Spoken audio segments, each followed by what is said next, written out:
right, welcome to my YouTube. My name is Coach Zakiya Robinson, and today we're going to be talking about life after divorce.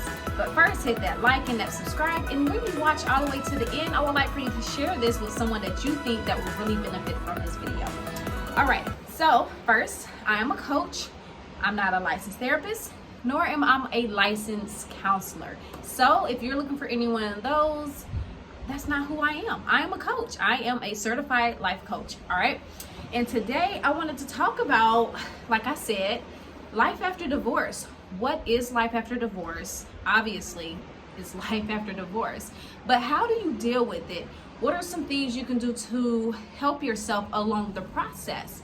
Life after divorce, especially when you have been with the person since young age or just with the person for some years, you tend to lose who you are, especially if you're in a relationship that wasn't healthy.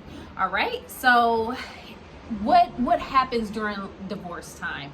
Obviously, there is a lot of emotions that takes place when you're going through a divorce, especially if you have kids involved.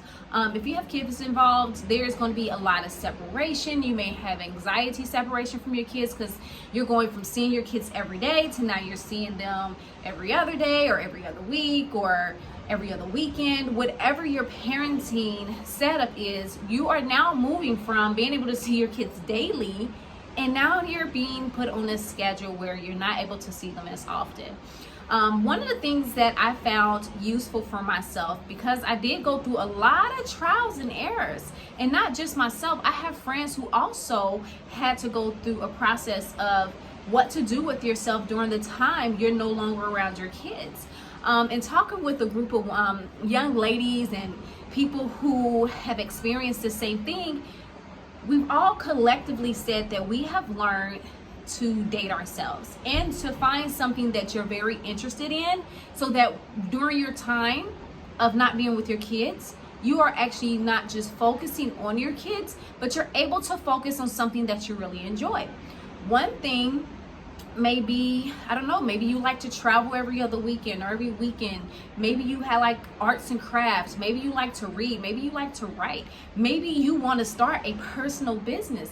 That is the time to be able to create for yourself a schedule that you can stick to when you don't have your kids. So I've learned just by talking to different people and different groups of women that time that you get to yourself needs to be taken very precious, because a lot of times we can fall into a sense of depression or stress, or we can fall into sadness just because you're into a new role or a new lifestyle that you never anticipated on having. But because of circumstances, here you are. All right, life after divorce, not knowing what to do, upset at the world, upset at yourself, upset at the ex-spouse, blaming others, blaming yourself because life didn't happen the way that you thought it was going to happen.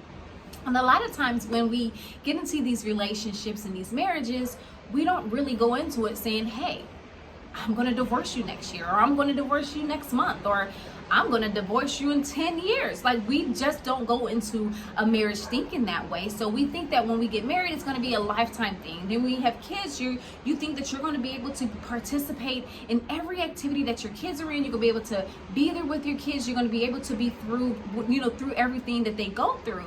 But when life settles in and you end up getting divorced, now you have a lot of other things that you never even thought about that now you have to think about. They have like different mom groups. You can even join in on mom groups or dad groups. I'm sure they have it. I've never really looked it up, but I'm sure they have dad groups. You can look these different things up to engage with other people who may be experiencing what you're experiencing. Another thing is to get yourself help. When you are dealing with different emotions, especially things such as divorce, you have to now live a different lifestyle. You are having to readjust to the single world. And a lot of times, depending on when you went into the relationship and got married and coming out, it's completely different. It's not the same anymore as to when you first went into the marriage. So you have to get yourself help, get yourself healed. Whether if you use spiritual counseling, whether if you use a therapist or a counselor or somebody that's going to help you to get back on the right track, or maybe you want to even use a life coach like myself and help yourself to kind of just re-engage on your likes, your dislikes, your goals. What do you want to be? Where you want to be? You know, how fast can you allow yourself to heal? And the thing is, as long as you're doing a day-to-day assignment, you're going to heal slowly. This isn't something where you just heal in like the next day. And I will say that you will have different emotions. One day you may be happy, like, yes, I finally got this divorce, like, no more do I have to deal with this person. Then the next day you're sad because now you're thinking about your kids and how they're not going to have that same parent household. Another day you may be angry. You may be so mad at the person that you just had divorced because you may be blaming them for even having to have the divorce. The next day you just may be emotional. You just may be all three of those things, and they're just, your emotions just like everywhere, and you're not able to be in a settled place. But it's okay. It's the process of healing. It's the process of being a better you and just being able to allow yourself to go through these emotions. But while you're going through these emotions, it's extremely important to go through these emotions with someone by your side.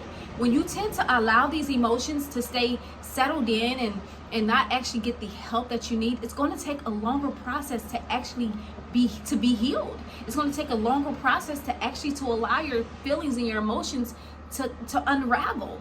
Because a lot of times we so hard and we so bottled in, and we have this boundary and we have this border that is around us that no one's allowed to come in, that because of that, it keeps us to a place of isolation. And once we allow ourselves to be so isolated, it is so hard to break that shell. It's so hard to break that wall down to allow anyone in. So get yourself a counselor, a therapist, a coach to help you with your emotions that you will feel, maybe now or later or somewhere in the middle of it, so that you know how to help yourself. Last thing is about this topic is that when you are healed, your kids are healed. Because when you're sad and your different emotions happen, your kids feel it. Even though we try to hide it, they will feel the emotions that we feel. So we're not able to love them the way that we really want to love them, or we're not able to parent them or help them or have fun with them the way that we want to, because we are not healed on the inside. I will say that if you have family or friends or loved ones that are really close to you, that is another good way of allowing yourself to heal. Is to surround yourself with people who love you. Surround yourself with people who care about you. Surround yourself around people who want to hear you.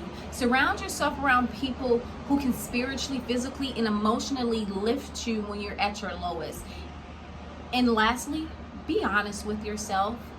Be honest with yourself. And when people ask, are you okay? It's okay to say, you know what, today I'm not okay. Today I feel angry, and explain why you feel angry at that moment. Today I feel sad, and explain why you feel sad. Today I feel very depressed, and explain why you're depressed. Today I feel stressed. Explain why you feel stressed. When you begin to really acknowledge why you're feeling the way you feel, start journaling. Journal this stuff down so that you can say, on today is the 20th, November 20th, 2001, I felt depressed about this. And then tomorrow you may feel happy.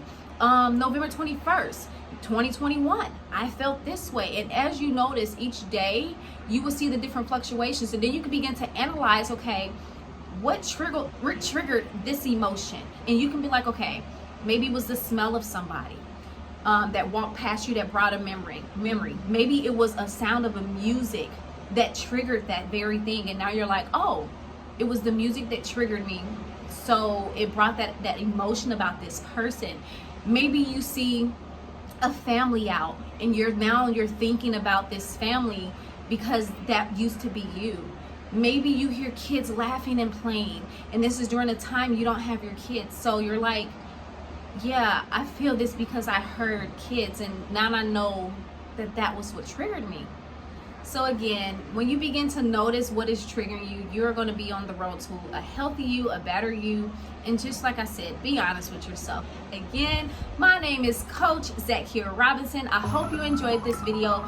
Share this, like this, subscribe, and I will be back on another video. Be blessed, everybody.